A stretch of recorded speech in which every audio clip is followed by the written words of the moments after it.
Blessings, beloveds. Welcome back. Anastasia, Cosmic Astrologer, with you guys, wanting to share some insights about transiting Persephone and what she's actually doing for this year, for 2019. It's a pretty big year with her, actually. She's currently at 18 degrees of Capricorn. She entered Capricorn on the 11th of February of 2019. And she doesn't actually ingress into Aquarius until the end of this year. Now, this is highly significant because her movement this year means that she's been moving backwards and forwards because she's been going through a stationary retrograde direct process, and currently has just recently gone retrograde as well again. But in her retrograde stationary direct movements, and because of the sign she's in, what she's been doing is she's been merging with Pluto in Capricorn, Saturn in Capricorn, and the South Node in Capricorn. So that's really what I want to focus on today and what that potentially means for all of us. Before I do that, what I'd like to do is just remind everybody of the story of Persephone. Who is she? Who was she? What does she represent in our own psyche individually, and what does she represent in the collective as well? So there's a few different versions of her mythology, and some date back to pre the patriarchal sort of overtaking of things, if you like, and then further myths were brought to light through the work of Homer, which was in the 8th century BC. I'll read something actually from Demetra's book about that, because she really encapsulates something really powerful, the way she explains it. But before I do that, let's just talk a little bit about her myth. So as I said, there's a couple of different versions, but essentially she was the daughter of Ceres, who's also known as Demeter, who's basically the mother of the earth, essentially. And Ceres and Persephone had an incredibly close bond and connection as mother and daughter. They were always, always, always together, and Ceres was extremely protective of her. Many people approach Ceres, or gods approach Ceres, to wanting to ask her to marry Persephone, if they could marry her, and so on and so forth. And Ceres just wouldn't let anybody near Persephone. Persephone was this very young, beautiful goddess, maiden type figure, and she was totally innocent. She was pure, virgin, innocent, hadn't experienced anything yet, really, other than just roaming on the earth with her mother. And Ceres is the mother of the earth, so she controls the earth's sustenance that we receive through food and crops and things of that nature. In very basic terms, the whole myth of Ceres and Persephone and Pluto pretty much describes the seasons that we have every year, relating to spring and winter, for instance. So the myth is very much about death and rebirth. So in one version, Persephone is abducted by Pluto. So she's walking the fields, and her mother has taken her eye off her for a few moments. Mind you, this was pre-planned with Zeus, the planet Jupiter. Zeus and Pluto are brothers in mythology, and Pluto at this stage is the ruler of the underworld, Hades, also known as Hades, and he's looking for a wife. He's looking for a feminine, part to complement everything he's doing there with the underworld, and he felt Persephone was the perfect one for him. But Ceres would not allow Persephone to ever leave her, so there was this plot and plan with Zeus and Pluto that she would be abducted, essentially. But there is another version, as I said, that dates back to pre-Hellenic times, where it is said that Persephone actually voluntarily chose to leave her mother and to go into the underworld. that's pre-patriarchal systems coming into place. So there's two versions. In one version, she was abducted and raped, and that's the later version, and the earlier version is that she chose it herself. Either way, whichever version you want to take, her message is primarily about the cycles of death and rebirth that we encounter within life and also within lifetimes. So we must all undergo cycles and processes of death and rebirth. And as I said, we go through them in one life, and we go through them when we leave this body and then enter other realms and come back and reincarnate again. So the series Pluto Persephone myth pretty much encapsulates and embodies this meaning of life and death, or life and rebirth, because death is really just well, what is death? Death is it's a process of transitioning. You know, our left brain, personality level, ego level, interprets death as an end, especially if one does not believe in anything after this existence. But in my understanding, death is a transitional experience, and we have many of those in one life, and we have it every time we leave this body as well. So because she was abducted and raped and taken into the underworld — by the way, the underworld is a metaphor for our unconscious. So she was innocent, pure, right? And she gets abducted and taken under, which is very, very symbolic of our own soul's desire to need to experience the death and rebirth process, and going into our own unconscious and working through and resolving various things, attachments, issues, patterns, a number of different things. So some other themes that connect to on a mundane kind of level, I want to touch further and expand further on her mystical, spiritual, because she's the queen of soul and spirit, essentially. You know, descending into the underworld meant that she was going to learn and experience many different things on mystical levels regarding sexuality, regarding death and rebirth. And she was the queen of the underworld, which meant that she worked alongside with Pluto, basically helping the dead transition into the next plane that they needed to go to. So when someone dies, they go into the underworld, as it were, and then they are reborn into the upper world again. And she was, her role was to help lost souls and things of that nature to transition into this other realm, to be reborn again. So she had a very, very, very crucial and powerful role. And whilst in one myth it's said that she was abducted and she was taken against her own will, as I said, that pretty much connects to the patriarchal system that kicked in, which is the patriarch, the masculine, taking, right, and taking control, as it were. And if we think about that, that's reflected through our society and through our history. In terms of when the patriarch took its place, became very prominent, and has directed and dictated the world. But as we know, for quite some time now, and I think this process is intensifying quite a lot, the divine feminine has started to speak very strongly through various trends and currents and things that are happening in the world on external levels. There's so many examples of that. I'm sure you know what I'm talking about. So her descent into the underworld, whether it was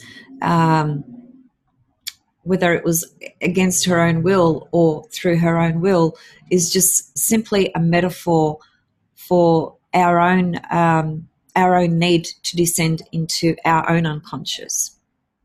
And the tremendous resistance we can have to that, because descending into the underworld implies that we must undergo some kind of death and rebirth.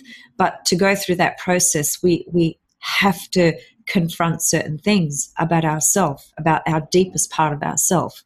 That's not an easy process to do, but that is what she symbolizes. When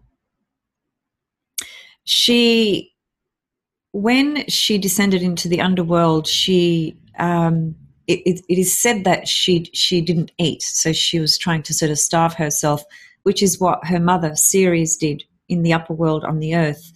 So when Persephone was abducted, Ceres basically put a stop to the earth's nourishment, right? So there was no crops, there was no food for humanity.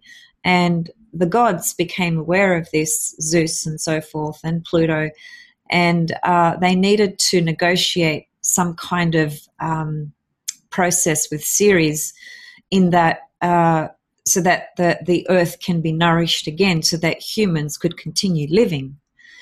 And it is said that one of the primary reasons the gods were panicking about this is because if humanity became extinct and nobody existed, there'd be nobody to worship them, and then they too, as a result, would perish and die, and there'd be nothing.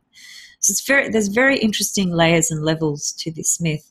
So they did come to a negotiation, but before that, what happened was Persephone, it is said that she ate some pomegranate fruit. There's different versions of this. So in one version, she ate 6 seeds. In another version, she ate less or ate more. But in one version where she ate 6, that meant that the 6th seed she ate would require her to spend 6 months of the year in the underworld. That's the symbolism there. And the other 6 months she would get to spend with her mother. So here's this beautiful, innocent, virginal, pure maiden goddess figure who knows nothing about anything. And her innocence is taken away, as it were, because of the descent into the underworld. But that innocence being taken away is also symbolic of we cannot actually discover deeper inner standings, understandings, knowings of our own self if we don't descend into our own unconscious. So that descent meant that she was going to learn so much about all the different passages and rites of life regarding sexuality, regarding rebirth, death, and so forth, and all the mystical and spiritual components that are hidden, right? So this is all a very hidden wisdom and knowledge, if you like, that and experience that she had, that we all have, but we need to go through a death rebirth process to experience this wisdom, to come to know it, to come to understand it. Another way of saying it is that because the process of life involves cycles of death and rebirth, we experience many deaths and many rebirths throughout our life, countless of times. Then we experience losing, loved ones in our life. So it's the experience and process and necessity of having to let go as well, right? And this is a very important point of the myth because Ceres had such an attachment to Persephone. She was so bonded and so attached, and that attachment needed to be broken, as it were, and it was when she descended into the underworld. So when she descended into the underworld, that was winter. That was where there was, everything, the animals on the earth hide and they go into their little spaces and they hibernate. And, the fruits and things just are not there. And, the leaves of the trees are dying. And then there's this rebirth, right, during spring where everything comes back to life again. That's why the Greeks related this myth very strongly to explain the seasons that we encounter every year. So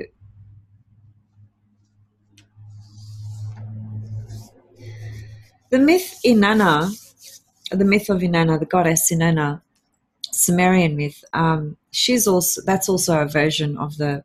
There's quite a few versions of this myth that we can extract from different eras and different parts of history and mythology.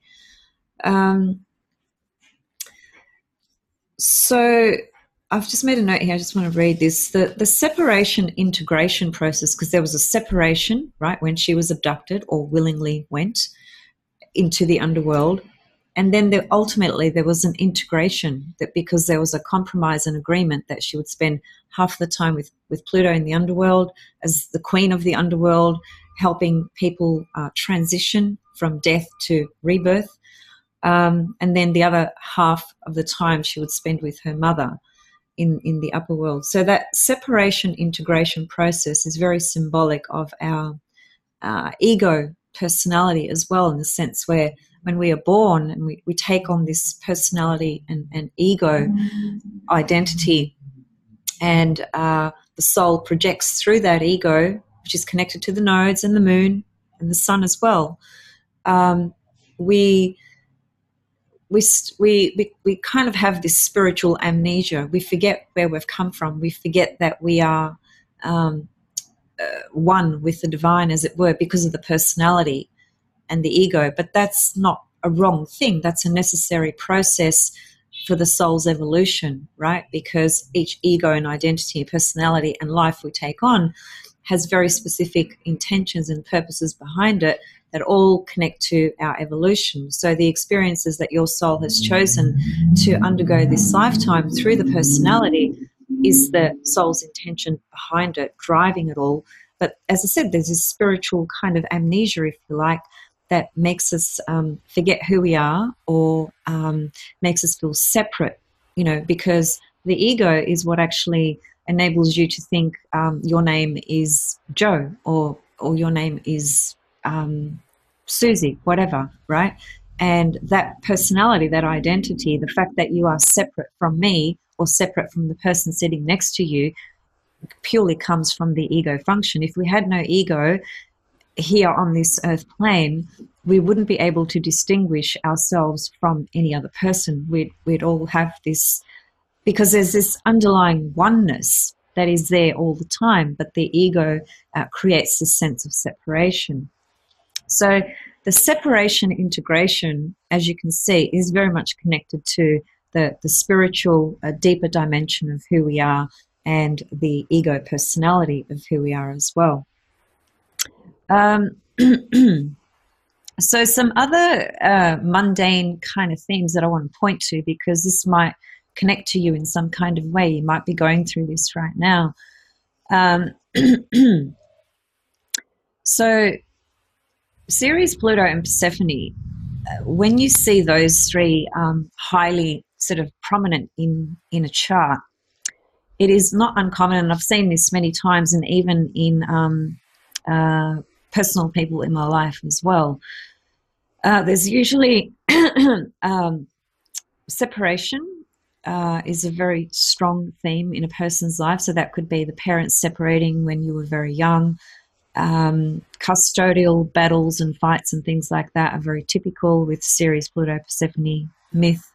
Abductions, so people being abducted, sexual abuse, and the experience of disempowerment as well.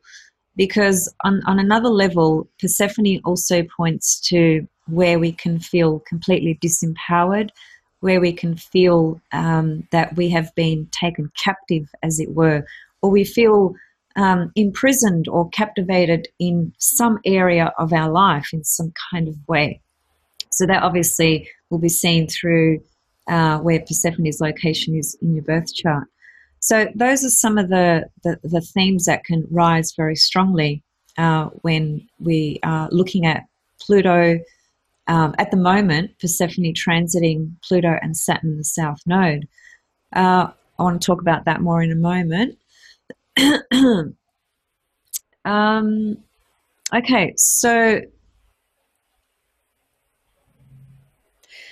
some of the more metaphysical or higher levels of her manifestation are that she is incredibly compassionate, empathetic, and has intuitive perception.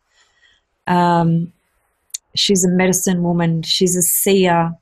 And she's just highly attuned into people and people's feelings. So you might find that, you know, a person who has a strong Persephone in their chart is a therapist or a counselor or an astrologer.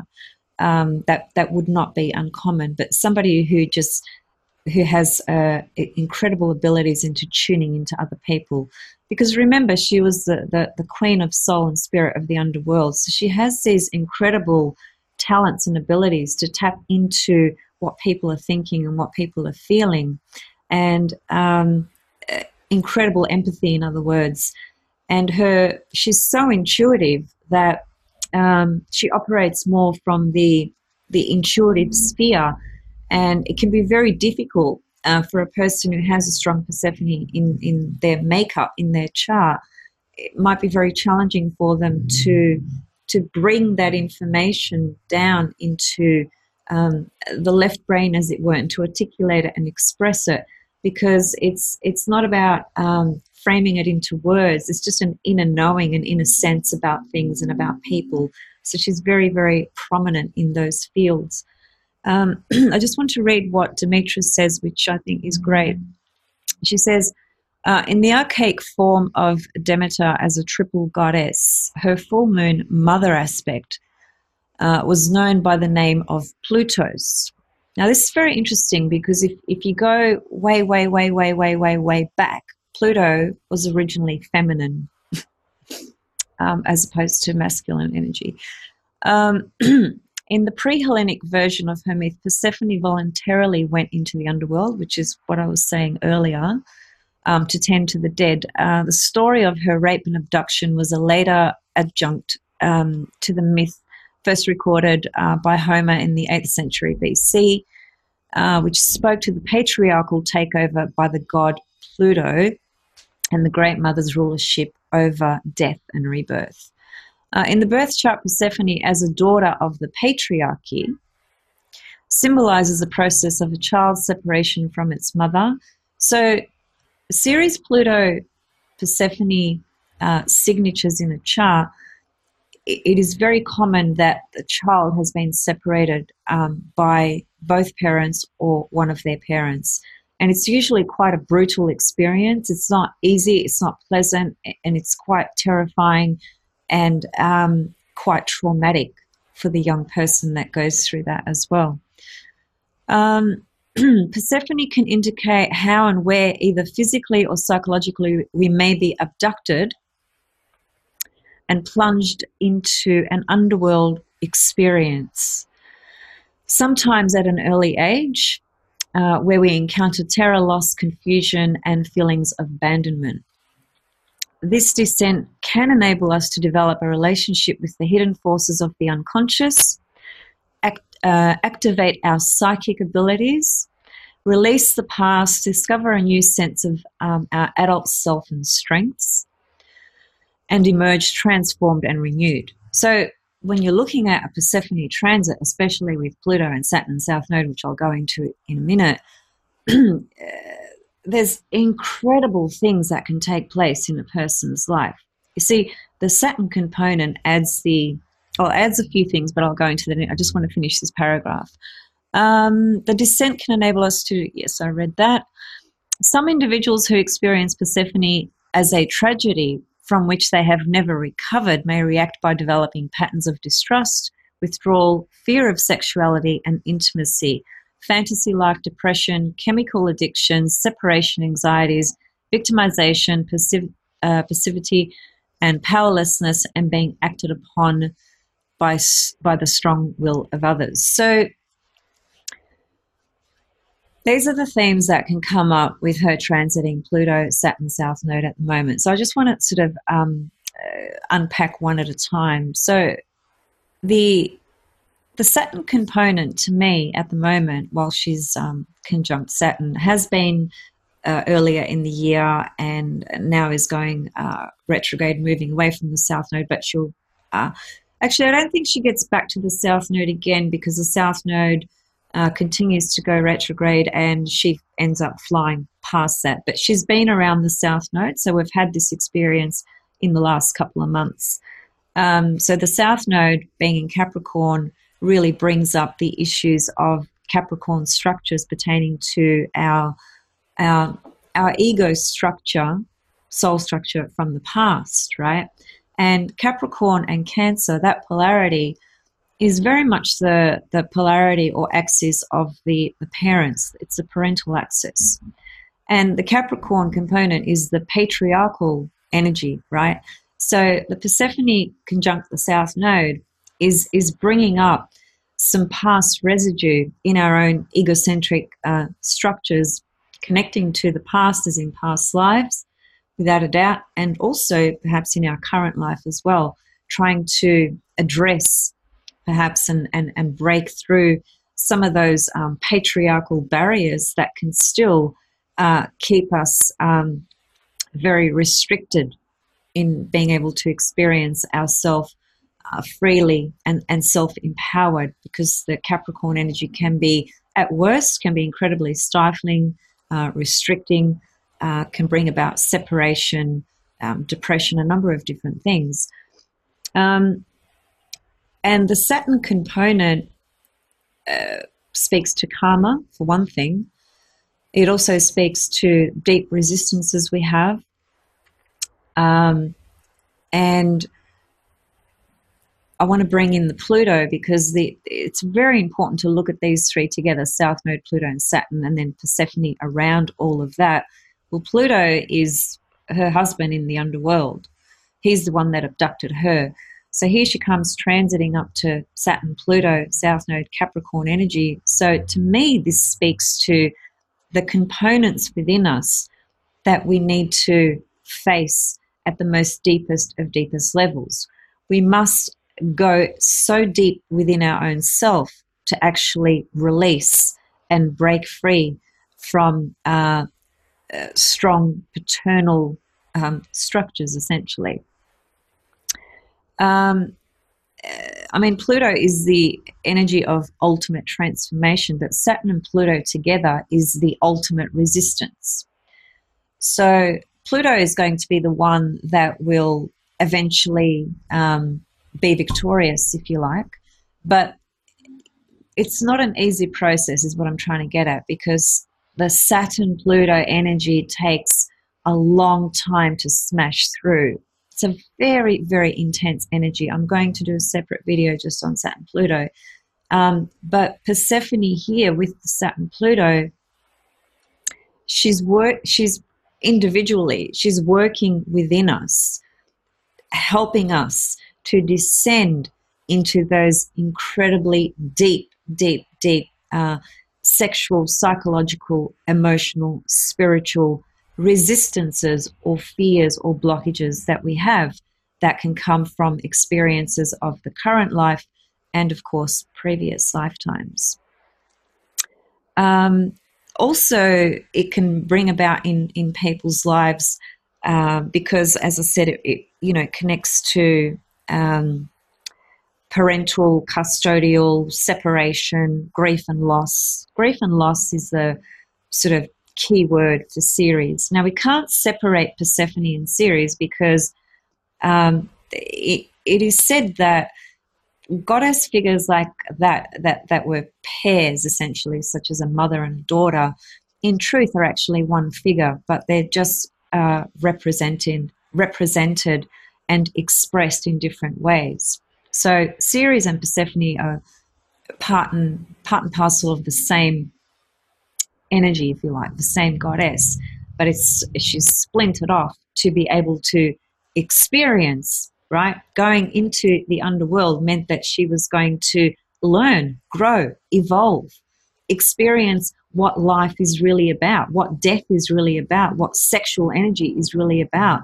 what going deep into her own fears, into her own resistances, what all that means. You know, how does she transition through that? How does she help others transition as well? So people with a strong Persephone, by the way, can also work as undertakers, or people with strong Pluto, Scorpio energy for that matter, undertakers, assisting in funeral processes and things of that nature. It's basically about death and rebirth.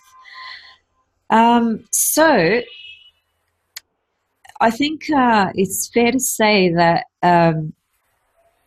the last this is active all of this year, as I said, but there's more prominent sort of points when she's stationary direct or stationary retrograde, and she's done that quite a bit this year. She's now going retrograde, and she will catch up with Pluto November the 14th, because then she's going direct. And just a couple of weeks later, Pluto actually goes direct as well. So that's quite interesting. So I think there's going to be some kind of very intense clearing and breakthrough that comes as a result of that Pluto moving forward and Persephone moving forward as well. But look at your own chart where the Saturn-Pluto South Node sits, because Persephone has been transiting that part of your chart as well. And also, because it's Capricorn energy, it can have to do with matters in your career as well, and your workplace, for instance. There might be matters where you find yourself in situations, perhaps maybe that you may have felt disempowered or overtaken by others, or maybe that's something that's come up very strong in you and you felt the need to overpower others. But I'm bringing that up because Capricorn connecting to the 10th house does connect to career. So it can bring in those issues as well. It can bring in separation and custodial issues with children if you've got them as well. But ultimately, it's really about breaking through that entrenched patriarchal residue in our consciousness that has been so active and so dominating for such a long time in our history and our society. So this Persephone there is, Pluto and Capricorn's doing that alone anyway. And then Saturn and Pluto together adds another layer. South Node adds another layer of past residue. So a lot of this is going to be, if not all of it, fairly unconscious. Unless, of course, there are circumstances in your life that you can connect the dots, such as I said, a workplace situation or family separation, custodial issues, things of that nature would be very strong. But if those issues are not prominent for you, then another way of understanding what's happening with this energy, this vibration, is what's happening within your own self, and from the level of empowering yourself, right? But to empower yourself, you have to die to something. You have to go into these deeper levels that exist in your unconscious. And there will be resistances because of the Capricorn signature and the Saturn signature there. But the Pluto and the Persephone are both indicating that you must go in. You must go deep down and under to address these blockages, resistances, fears that are very, very deep and very deeply ingrained in your psyche. If you don't do it, then you're not going to be reborn, as it were. You're not going to experience the transformations. You may get another opportunity later on down the track with something else or whatever the case, but it's not going to be the same because, the next time we have Pluto in Capricorn is going to be in 248 years. So think about that. So this is a very, very important vibration that speaks to the collective as well, and it speaks to us individually. So Persephone represents that component within us where we may feel a sense of loss of control and power, but there is the promise there of regaining that. And the way to do it is to actually access the fears and the resistances and the things that may be terrifying to you, to go in there and release them and clear them up. But there's a lot of resistance because of Capricorn, Saturn energy, and it's a patriarchal energy. Capricorn's a patriarchal energy archetype, vibration. So you have to smash through that, but you can, because Persephone did go into the underworld. She didn't stay up there with her mother, being sort of ignorant, if you like, and not understanding the deeper mystical elements of life and our psyche and our unconscious, and the experiences of the mystical elements deep within us. So, see, it's the light and dark. It's the shadow stuff, right? So she very much speaks to our own shadow self, our own shadow issues, which we all have. Many may deny or suppress, not acknowledge, etc. But we all have a shadow side, and there's nothing wrong with the shadow side. The shadow side is there purposely, and we must be able to understand our shadow side to be able to be fully integrated and to be able to evolve as well. Because when we suppress our shadow, what happens is we project it out there and we meet it in other people and in conditions in our life. So if we don't deal with our anger, if we don't deal with our sadness, if we don't deal with our depression, if we don't deal with our loss, if we don't deal with these intense, difficult components of what life brings to us, we suppress them, and they need an outlet. They need to go somewhere. And the most common thing is for that suppression to be projected. Once it's projected, you are experiencing it through another person directly coming back at you. So you're not dealing with your stuff. You're basically putting it out there, disowning it, disassociating from it, and then meeting it out there anyway, until you learn and realize what is actually your own shadow stuff. What are the dark components of your own self that need to be honored, embraced, addressed, understood, and worked through, and not judged. So these are the sorts of themes that are very, very strong with Persephone hanging around Pluto's south node, Saturn. Point being, though, as I said before, that the resistance towards this is very, very deep because of Saturn, Pluto, but the promise for renewal, regeneration, breaking free of old traditions that no longer serve you, that somehow are drawn or connected to the patriarchal systems of thinking, perception, projection, understanding all of that. This is the time to do it while Persephone is hanging around these planetary energies. So we've got all year, really. We've had all year. It started in February and it finishes in December. So think about this for yourself. Think about where these energies are in your own birth chart. So where is Capricorn in your chart? I'm very passionate about the goddess Persephone, all the goddesses really. I have a very strong connection to them for so many different reasons. But even with Persephone, she's very prominent in my chart. She's in incredibly powerful aspect patterns, including being conjunct my Mars, trine my Pluto, sextile my Venus. She's in the 12th house. So she reflects very strongly a lot of my own personal experiences through my life, and I can feel her energy so incredibly intensely. And the experience of death and rebirth and letting go has been a really intense experience my entire life, really. But, you know, that can also be taken from my name. My name, Anastasia, which is my real name, by the way, means the resurrection. That's what that name literally means. So my life has been a series of deaths and rebirths, you know, going under and coming back up and being reborn. The biggest one for me was when my father transcended 2 years ago. I can't even explain that. And I'm still yet to do some videos to show you guys what was happening in my own chart when my father did transcend. So that loss, that experience of letting go has been the biggest experience, I would say, in my entire life. And I've had a lot of experiences, but that was the biggest one. And that was the catalyst for many things that were to open and be reborn as well.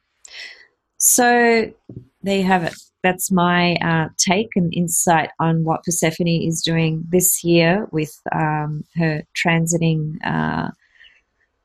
energy around Pluto, Saturn, and South Node. So think about what that might mean for you, and feel free to leave any comments and questions below. I think that's all I wanted to say. Let me just double check.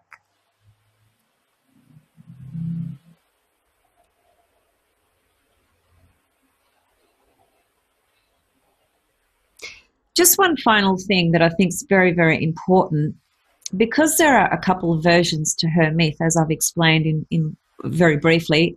In one myth, she's abducted, taken against her own will, and in another version, which is pre-patriarchal systems, she voluntarily went. She wanted to experience what it meant to feel death, rebirth, sexuality, mystical elements, rites and passages, and so forth. We all experience those things in different ways. So because there are these two different versions, the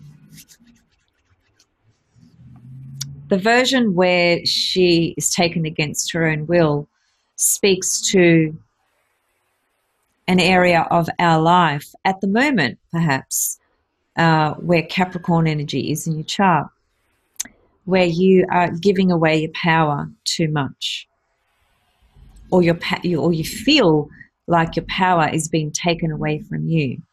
So have a look at that and have a think about that. On the other hand, when we take the other version of the myth, which is her own decision to go and descend into the underworld, then this is the time for you, if you can resonate with that myth, where you are consciously aware of the choices you are making at the moment pertaining to going into these deeper aspects of yourself and breaking through very deep resistances and opening up your psychic abilities and your intuition and gaining so much richness from entering these deeper spheres within your own self. So there can be a number of levels of how this can be manifesting. Okay, I'll leave it there. Thanks so much for watching, guys, and thanks so much for all your comments and questions. And thank you to all the new subscribers that have just recently come on board. There's been quite a few of you. And yeah, I just want to say thank you to all of you. I'll be back soon with some more astro, and much love and blessings. Hope you're all doing well, and see you soon. Bye.